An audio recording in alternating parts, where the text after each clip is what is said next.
Good morning વિદ્યાર્થી મિત્રો. The આદર્શ હાઈસ્કૂલ ધોરણ 10 સામાજિક વિજ્ઞાન. તો આપણે પાઠ 10 છે, એનું નામ છે ભારત કૃષિ. એનો આપણે અભ્યાસ કરીશું. પ્રાચીન કાળથી જ ભારતના મોટાભાગના લોકોની આર્થિક પ્રવૃત્તિ કૃષિ રહી છે. આજે પણ ભારતની અર્થવ્યવસ્થાનો મુખ્ય આધાર કૃષિ છે. ખેતી ભારતનું એક મહત્વનું સંસાધન છે. શ્રમ શક્તિના લગભગ 60% જેટલા લોકો ખેતીના કામ સાથે જોડાયેલા છે. ભારતના લોકોને માત્ર ખોરાક પૂરો પાડવા ઉપરાંત ઉદ્યોગો માટે પણ વિવિધ પ્રકારનો કાચો માલ પણ ખેતીમાંથી જ મળી રહે છે. રાષ્ટ્રીય ઉત્પાદનના કૃષિનો લગભગ 22% જેટલો હિસ્સો છે. નિકાસમાં પણ ખેતી પાકો અને ખેત પેદાશોનો લગભગ 18% હિસ્સો રહ્યો છે, જેનાથી દેશને દર વર્ષે વિદેશી હુંડિયામણ પ્રાપ્ત થાય છે. ભારતીય અર્થવ્યવસ્થા મુખ્યત્વે ખેતી પર જ આધારિત છે. ભારત એક કૃષિ પ્રધાન દેશ છે. ફળદ્રુપ મેદાનો, બારેમાસ પાક લઈ શકાય તે અનુકૂળ આબોહવા, સિંચાઈ, કુશળ અને મહેનતુ ખેડૂતો વગેરેને લીધે ભારતના મોટાભાગના જે વિસ્તારમાં છે 2 કે તેથી વધુ પાકોનું વાવેતર આપણે કરી શકીએ છીએ. તેમ છતાં ભારતમાં ખેતી ક્ષેત્રે પૂરતો જે વિકાસ આપણને જોવો જોઈએ તે આપણે જોઈ શકતા નથી. ભારતનો ખેડૂત ધીમે ધીમે ગરીબ અને નિરક્ષર બનતો જાય છે. સિંચાઈની અપૂરતી સગવડ, અનિયમિત અને અનિશ્ચિત વરસાદ, વધારે વસ્તી, કુટુંબનું મોટું કદ, નાના કદના ખેતરો, વૈજ્ઞાનિક કૃષિ પદ્ધતિનો ઓછો ઉપયોગ, શિક્ષિત વર્ગનું ખેતીમાં ન જોડાવું, રાસાયણિક ખાતરો, સુધારેલા બિયારણો વગેરેને લીધે વૈશ્વિક ઉત્પાદન સામે ભારતમાં ઉત્પાદનનું પ્રમાણ ખૂબ ઓછું છે. હવે આપણે જોઈશું કૃષિના પ્રકારો. તો આમાં આપણને વિવિધ ખેતી વિશે આપણે અભ્યાસ કરીશું. ભારતના લોકોની સામાજિક આર્થિક સ્થિતિ, રાષ્ટ્રીય રાજનીતિ અને ભારતનું સમગ્ર અર્થતંત્ર ખેતી સાથે જોડાયેલું છે. સિંચાઈ પદ્ધતિ, ખેત પેદાશો, આર્થિક વળતર જેવી બાબતોના આધારે ખેતીના પ્રકારો નીચે મુજબ પાડવામાં આવ્યા છે, જે તમારી બુકમાં તમે જોઈ શકો છો. જેમાં પહેલું છે જીવન નિર્વાહ ખેતી. આઝાદી પછી આયોજન પંચની અનેક ખેત વિકાસ યોજનાઓનો અમલ લાવવા છતાં પણ ભારતના ખેડૂતોની આર્થિક સ્થિતિ આજે પણ નબળી છે. નાના કદના ખેતરોમાં મોંઘા બિયારણો, ખાતર અને જંતુનાશકનો ઉપયોગ કરવો તેમને પોસાય નહીં. ખેતરમાં થતું અનાજનું ઉત્પાદન પોતાના પરિવારના ઉપયોગ જેટલું જ થાય છે, જે તેના કુટુંબના ભરણ પોષણમાં જ વપરાઈ જાય છે. તેથી તેને જીવન નિર્વાહ ખેતી કે આત્મનિર્વાહ ખેતી કહી શકાય. ભારતીય ખેતી આજે પણ મોટાભાગના વિસ્તારમાં જીવન નિર્વાહની પ્રવૃત્તિ ગણાય છે. બીજી છે સૂકી ખેતી.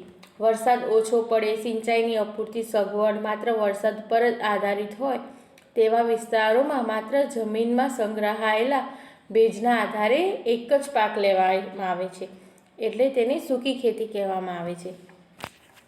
સૂકી ખેતીમાં જુવાર, બાજરી, કઠોળ જેવા પાણીની ઓછી જરૂરિયાતવાળા પાકોની ખેતી થાય છે. ગુજરાતના ભાલ પ્રદેશમાં ચોમાસું પૂરું થયા બાદ ભેજવાળી જમીન હોય તેમાં ઘઉં અને ચણાનો પાક લેવામાં આવે છે. ત્રીજી છે આદ્ર ખેતી.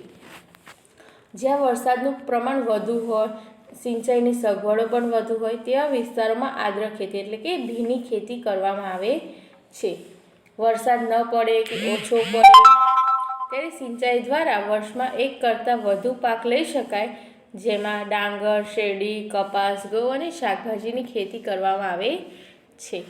પછી ચોથી છે સ્થળાંતરિત ખેતી. આ ખેતીને ઝૂમ ખેતી પણ કહેવામાં આવે છે. આ પ્રકારની ખેતીમાં જંગલોમાં વૃક્ષોને કાપીને તેને સળગાવીને જમીન સાફ કરી ત્યાં ખેતી કરવામાં આવે છે. આવા સ્થળે 2-3 વર્ષ ખેતી કરી શકાય છે. જમીનની ફળદ્રુપતા ઘટતા આ વિસ્તાર છોડીને બીજી જગ્યાએ આ જ રીતે ખેતી શરૂ કરવામાં આવે છે, જેને ઝૂમ ખેતી પણ કહે છે. આ ખેતીમાં ધાન્ય પાક અને શાકભાજી ઉગવવામાં આવે છે. આ ખેતીમાં ઉત્પાદનનું પ્રમાણ ખૂબ જ ઓછું હોય છે. પછી પાંચમી છે બાગાયતી ખેતી. બાગાયતી ખેતી એક ખાસ પ્રકારે થતી ખેતી છે. એમાં રબર, ચા, કોફી, કોકો, નાળિયેર ઉપરાંત સંતરા, કેરી, સફરજન, દ્રાક્ષ, આમળા, લીંબુ, ખારેક જેવા ફળોની ખૂબ જ માવજત સાથે ખેતી કરવામાં આવે છે. આ પ્રકારની ખેતીમાં વધારે પૈસા એટલે કે મૂડીરોકાણ વધુ હોય છે, કુશળતા જોઈએ, પછી નવી ટેકનોલોજીનું જ્ઞાન હોવું જોઈએ, યંત્રોનો ઉપયોગ, ખાતર, સિંચાઈ, પરીક્ષણ, સંગ્રહ અને પરિવહનની પર્યાપ્ત સુવિધા હોય તો જ આ ખેતી કરી શકાય છે. ચોથી છે સઘન ખેતી. જ્યાં સિંચાઈની સુવિધા વધી છે ત્યાં રાસાયણિક ખાતરો, કીટનાશકોની વિવિધ પ્રક્રિયામાં યંત્રોના વ્યાપક ઉપયોગથી આ ખેતીમાં યાંત્રિકીકરણ આવી ગયું છે. આ પ્રકારે થતી ખેતીને સઘન ખેતી કહે છે. અને આ ખેતીમાં રોકડિયા પાકનું વાવેતર કરવામાં આવે છે, જેમાં હેક્ટર દીઠ ઉત્પાદનમાં ખૂબ જ વધારો થયેલ છે. અને આ પ્રકારની ખેતી હેઠળનો વાવેતરનો જે વિસ્તાર હોય તે ધીમે ધીમે વધતો જ જાય છે. આ ખેતીમાં આપણને આર્થિક વર્તનને મહત્ત્વ અપાતું હોવાથી આને વ્યાપારી ખેતી પણ કહેવામાં આવે છે. હવે આપણે જોઈશું કૃષિ પદ્ધતિઓ. ભારતમાં સજીવ ખેતી, ટકાઉ ખેતી, મિશ્ર ખેતી જેવી વિવિધ પ્રકારની ખેત પદ્ધતિઓ આપણે જાણીએ છીએ. જેમાં છે સજીવ ખેતી.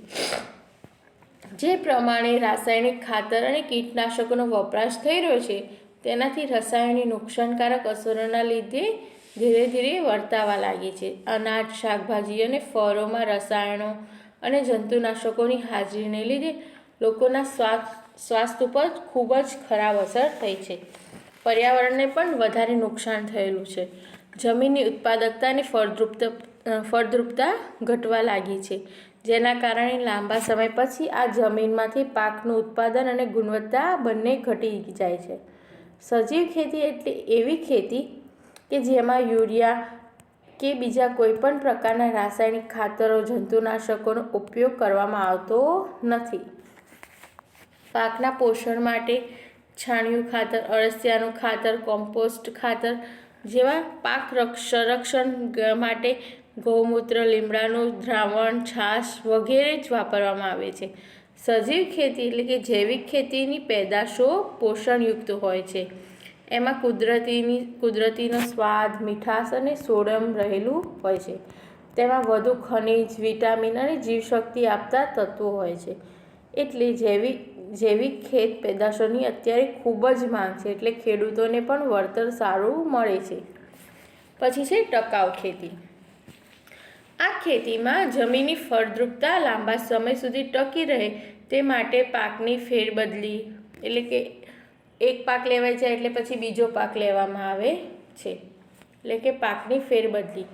પોષણ માટે રાસાયણિક ખાતરોનો જરૂરિયાત પૂરતો જ ઉપયોગ, કીટ અને નિયંત્રણ માટે જંતુનાશકોને બદલે જૈવિક નિયંત્રણ, જળ સંરક્ષણ વગેરે બાબતોની વધારેમાં કાળજી રાખવામાં આવે છે.